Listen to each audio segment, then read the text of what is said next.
ఇప్పటి వరకు అనేక రకాల దీక్షలు, ధర్నాలు, కుటుంబాలతో కూడా రోడ్డెక్కినటువంటి పరిస్థితి జరిగింది.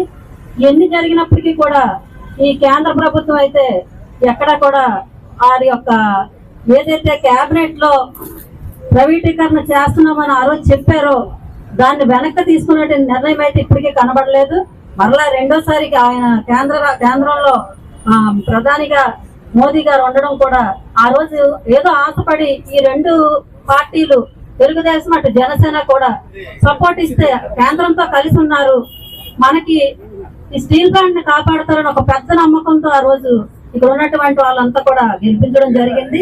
అటు ఎంపీలుగా మన ప్రాంతం నుంచి కూడా వెళ్ళిన వారు కూడా మనకి మన ప్లాంట్ గురించి అడుగుతారని ఒక పెద్ద ఆశతో ఎన్ని సంవత్సరాలైనా మనకి న్యాయం జరగాలని ఒక దీంతో మనం రోజు వాళ్ళు గెలిపించుకుంటే ఈ రోజు వాళ్ళు చేసింది ఏంటి, దాదాపుగా 1 సంవత్సర కాలం కావాల్సింది. 1 సంవత్సరం కాలం అయినప్పటికీ కూడా ఇక్కడ ఇచ్చింది అయితే ఏమీ లేదు.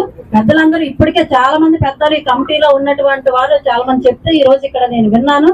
ఆ విన్నది ఏంటంటే మనకి ఇచ్చారు, ఎంతవరకు దేనికి ఇచ్చారు, ఏమంటే ఈ ఫండ్ దేనికి ఇచ్చారు అనేది ఎవరికీ అర్థం కాని పరిస్థితిలో ఉన్నాం. ఇప్పుడు జీతాలు పూర్తిగా ఇవ్వలేనప్పుడు ఫండ్ ఇచ్చి ఎవరికి ఉపయోగం? ఇది కుటుంబాలతో ఈ రోజు 4.5 సంవత్సరాలు దాదాపు కావస్తుందంటే ఎందుకు ఇచ్చినట్టు? ఇది మీరు ఏదైతే డిమాండ్లు ఉన్నాయో దాన్ని ఒక్క మాట కూడా ఈ రోజుకి వచ్చి చెప్పలేనప్పుడు మీరు వాళ్ళతో జత కలిసి ఏంటి ప్రయోజనం అని అడుగుతున్నాం.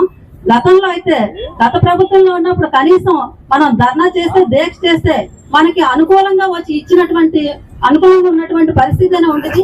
ఈ రోజు చూస్తే పాతగాజువాక సెంటర్ లో ఏమి దేశ ద్రోహులు కాదే ఇక్కడ ఉన్నటువంటి స్టీల్ ప్లాంట్ కార్మికులు, ఉద్యోగులు ఏం చేయడం, వాళ్ళకి ఏం హక్కుల్ని కాపాడుకోవడానికి మేము పోరాడుతున్నాము అని అక్కడ పాతగాజు సెంటర్ లో పెడితే మీకు ఏంటి ఇబ్బంది అని మేము అడుగుతున్నాం. ఈ రోజు ఈ రాష్ట్ర ప్రభుత్వానికి ఓట్లేసి గెలిపించినందుకు ఇదేనా న్యాయమని మేము అడుగుతున్నాం. ఇక్కడ ఉన్నటువంటి శాసనసభ్యులు కానీ, ఇక్కడ ఉన్నటువంటి కూటమి ప్రభుత్వ నాయకులు కానీ కళ్ళు తెరవాలి దయచేసి. ఇది అందరి కోసం, ఏ ఒక్కరి కోసం కాదు, ఏ పార్టీ కోసం కాదు, అందరూ ఉన్నాం ఈ శిబిరంలో, అన్ని పార్టీ నాయకులు ఉన్నారు.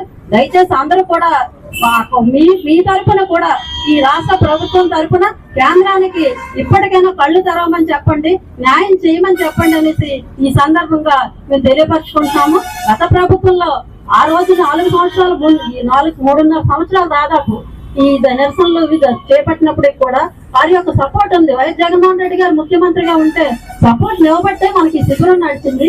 ఆయన తరఫున కేంద్రానికి అసెంబ్లీలో ఇక్కడ శాసనసభ్యులు నాగిరెడ్డి గారు తీర్మానం చేసి పంపిస్తే కేంద్రాన్ని పంపించారు. అటు జీవీఎంసీ మేయర్ గారు జీవీఎంసీలో తీర్మానం పంపించారు. వారి యొక్క పాత్ర వారు పోషించారు.